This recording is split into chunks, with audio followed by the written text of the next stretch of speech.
For a lot of Manchester United fans, Victor Osimhen was the #1 striker target this summer. But we all know the financial difficulties of potentially signing him. So how can United actually sign him? Well, I want to talk through the potential avenues in this video and specifically discuss 5 different points. Do I think United will sign Osimhen? I'm unsure, but let's run through the options together.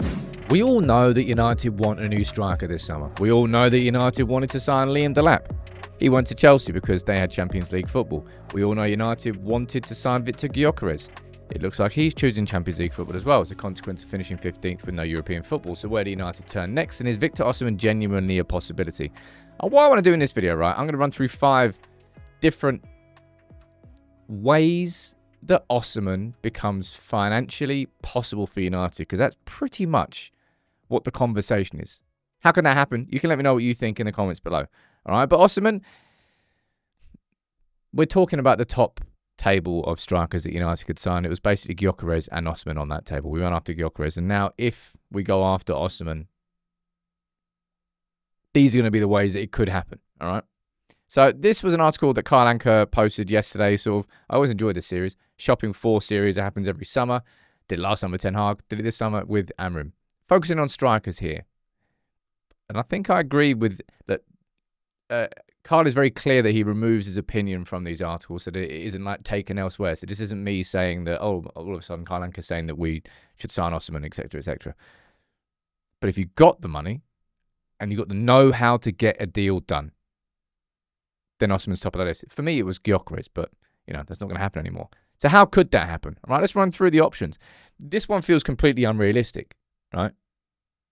Napoli, we know what the price for Osimhen is, 75 million euros.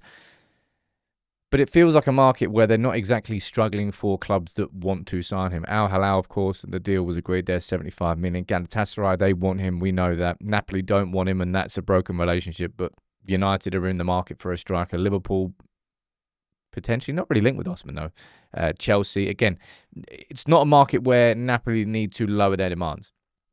So I think that's unrealistic. That's not a way to make it financially doable. What about number 2? Osimhen lowering his wage demands.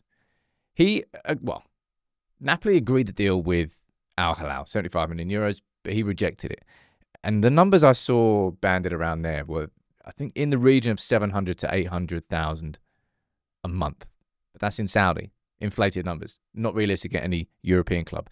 This is what Fabrizio said on his wage demands last month. He said this. The club interested in Victor Osimhen must know that he wants the same salary he's earning at Napoli. The salary is 12 million euros net. So after tax, €1 million a month. If you were to put that into the UK tax system, we get taxed, what, like 40%?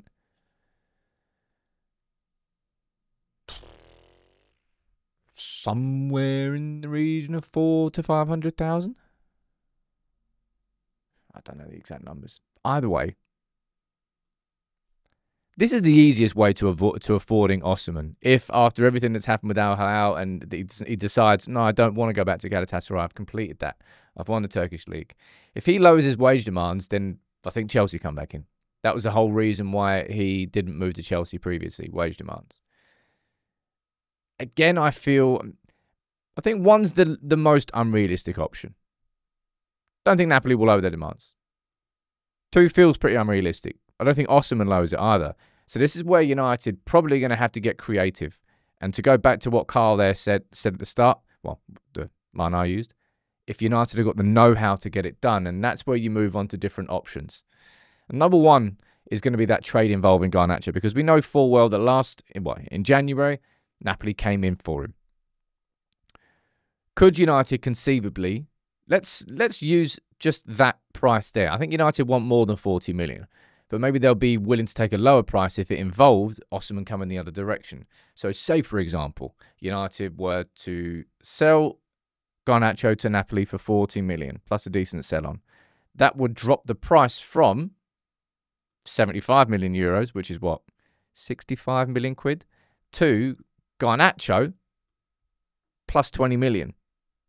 And the wages you would save from Garnacho aren't going to be substantial, but the wages you've already saved from Lindelof, Eriksen, add Garnacho into it, would pay for the majority of Osimhen. I don't think that's completely inconceivable for the fact that Napoli came in for Garnacho in January and Conte stayed on. Why can't it happen again? It's possible. But there's other players as well. And this is the new one here. It's Jadon Sancho. I think if you're realistically looking at how much United could try and command for Sancho, I think you're talking around about the £20 million mark. So that would drop Osimhen's price to 40 to 45 million plus Sancho plus the wage difference. But I think the wages are going to be an issue with Sancho. They won't be an issue with Garnacho. They will be with Sancho.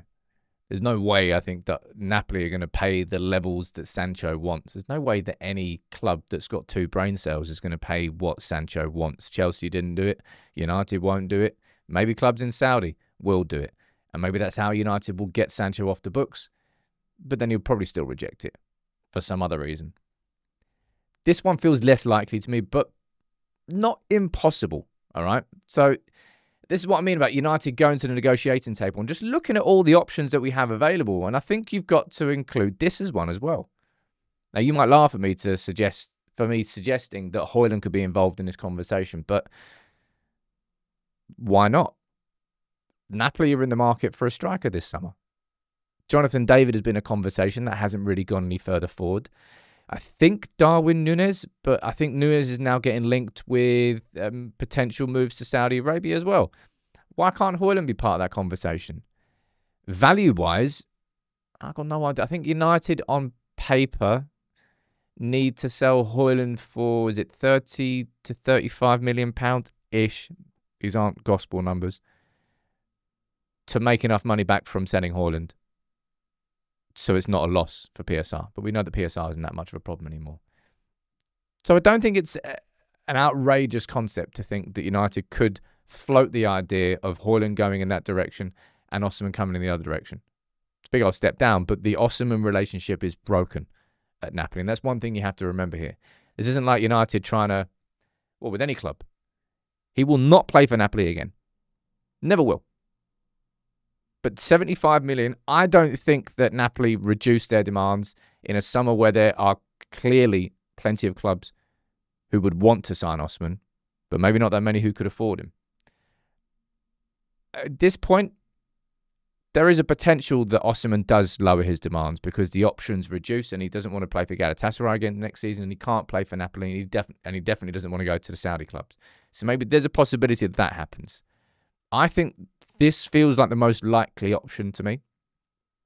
If United were to propose a Garnacho Osimhen, not trade, but just involving the values of both players. Sancho feels like Sancho's wages will block any possibility of that happening. And the Højlund one's a potential, but we're seeing that Højlund wants to stay and he probably won't force a move out. Do you think it's all just pure fantasy?